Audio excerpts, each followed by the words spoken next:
Welcome to the debate. आता एक कल्पना करा, तुमचा फोन अचानक वाजतो आणि समोरचा माणूस अत्यंत घाबरलेल्या आवाजात सांगतो, हॅलो सर, तुमचं बँक अकाउंट पुढच्या 5 मिनिटात ब्लॉक होतंय.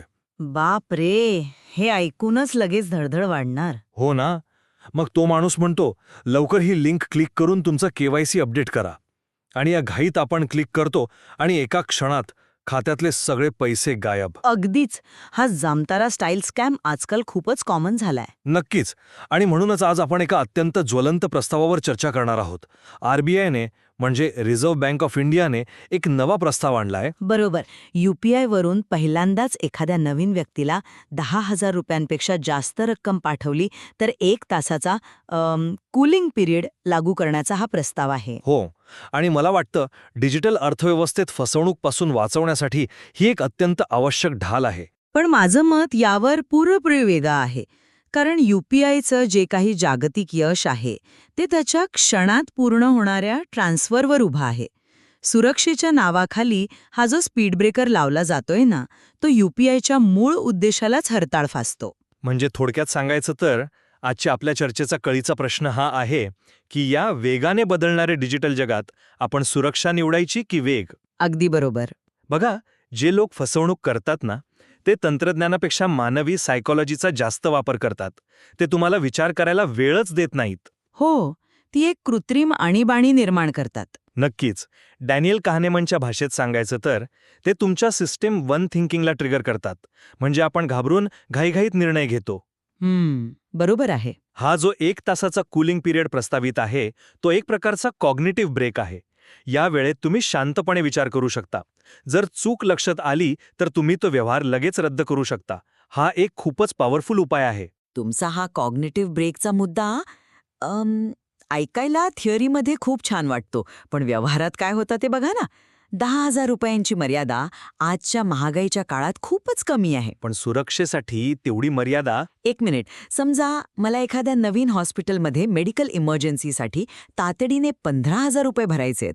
अशा वेळी हा 1 तासाचा विलंब अक्षरशः जीवघेणा ठरू शकतो. ते खरं आहे, पण काही मोजक्या लोकांच्या चुकांची शिक्षा आपण करोडो प्रामाणिक युजर्सना का देतोय? पण इथे मला तुम्हाला थोडं थांबवून एक गोष्ट समजून सांगायची आहे. हा नियम काही सरसकट सर्वांसाठी नाहीये. अच्छा, मग कसं आहे? जर मी एखाद्या व्यक्तीला आधीच ट्रस्टेड कॉन्टॅक्ट म्हणून मार्क केलं असेल तर तिथे हा कूलिंग पिरियड अजिबात नसणार.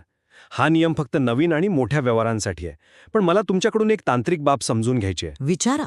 जर मी इमर्जन्सीमध्ये एका नवीन व्यक्तीला पैसे पाठवले आणि ते या कूलिंग पिरियडमध्ये अडकले तर ते पैसे नक्की तो 1 तास कुठे राहतात? माझ्या बँकेत की समोरच्या बँकेत? हां, खरं तर खूप महत्वाचा आणि तांत्रिक प्रश्न आहे. प्रॅक्टिकली काय होतं, ते पैसे तुमच्या खात्यातून लगेच डेबिट होतात आणि बँकेच्या एका होल्ड अकाउंटमध्ये, ज्याला एस्क्रो अकाउंट म्हणतात, तिथे जाऊन थांबतात. ओके, म्हणजे माझ्या खात्यातून पैसे कट झाले. हो, आणि समोरच्या व्यक्तीला फक्त एक नोटिफिकेशन जातं की पैसे प्रोसेसिंगमध्ये आहेत.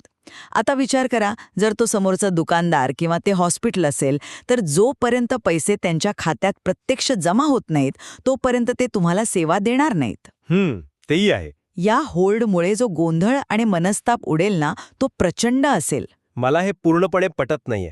आपण UPIला एका एक्सप्रेसवे सारखं बघायला हवं, जिथे गाड्या 100च्या स्पीडने धावतात. बरोबर. RBIचा हा कूलिंग पिरियड म्हणजे काही कायमचा ट्रॅफिक जॅम किंवा स्पीड ब्रेकर नाहीये. तो एक प्रकारचा टोल नाका आहे. टोल नका कसं काय? जेव्हा तुम्ही एखाद्या अनोळखी व्यक्तीला पहिल्यांदाच तुमच्या गाडीत लिफ्ट देता, तेव्हा तिथे थांबून थोडा विचार करण्यासाठी हा टोल नाका आहे. रोजच्या चहा पाण्याच्या किंवा पेट्रोलच्या स्कॅन अँड पे व्यवहारांवर याचा कोणताही परिणाम होणार नाही. एक्सप्रेसवेची उपमा अगदी चपखल आहे, पण प्रस्तावातले इतर धोकेही बघा ना. यात एक किल स्विचची संकल्पना सुद्धा आहे. हो, किल स्विच. म्हणजे एका क्लिकवर तुमचे सर्व डिजिटल व्यवहार गोठवणे. पण हे तांत्रिकदृष्ट्या कसं काम करतं? हे थेट तुमचा UPI ID आणि बँक लिंकिंग ब्लॉक करतं. जर एखाद्या व्यक्तीकडून चुकून हा स्विच दाबला गेला तर त्याचे नेटफ्लिक्स सबस्क्रिप्शनपासून ते म्युच्युअल फंडच्या SIP पर्यंतचे सर्व व्यवहार फेल जातील. बापरे, हे मी विचारच केला नव्हता. हो ना. हे सगळं पुन्हा नव्याने सुरू करण्याची प्रक्रिया किती किचकट असू शकते याचा RBIने विचार केलाय का? पण जेव्हा एखादा मोठा स्कॅम चालू असतो तेव्हा ग्राहकांना स्वतःचे उरलेले पैसे वाचवण्यासाठी एक तात्काळ पॅनिक बटन मिळणं अत्यंत गरजेचं आहे.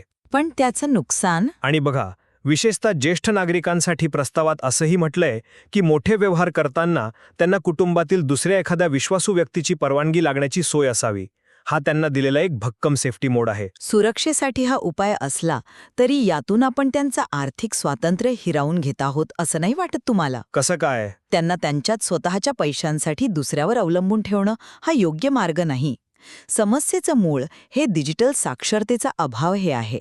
आपण सिस्टममध्ये कृत्रिम अडथळे आणून ती किचकट करण्याऐवजी युजरना अधिक साक्षर करण्यावर भर द्यायला हवा. तुमचं म्हणणं रास्त आहे की डिजिटल साक्षरता वाढली पाहिजे, पण तो एक अतिशय संथ आणि दीर्घकालीन उपाय आहे.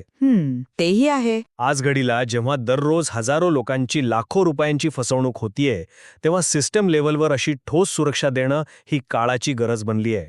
फसवणूक ही एक गंभीर समस्या आहे, यात माझेही दुमत नाही, आणि त्यावर उपाय शोधायलाच हवेत.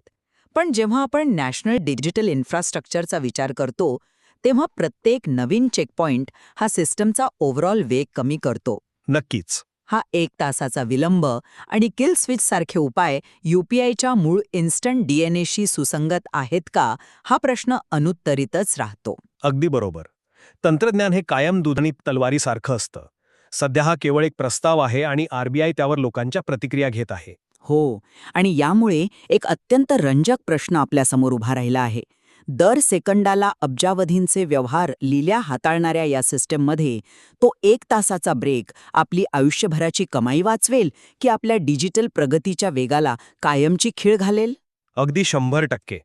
श्रोते हो, या चर्चेतून तुम्हाला या प्रस्तावाच्या दोन्ही बाजू आणि त्यामागचं तांत्रिक लॉजिक नक्कीच समजलं असेल.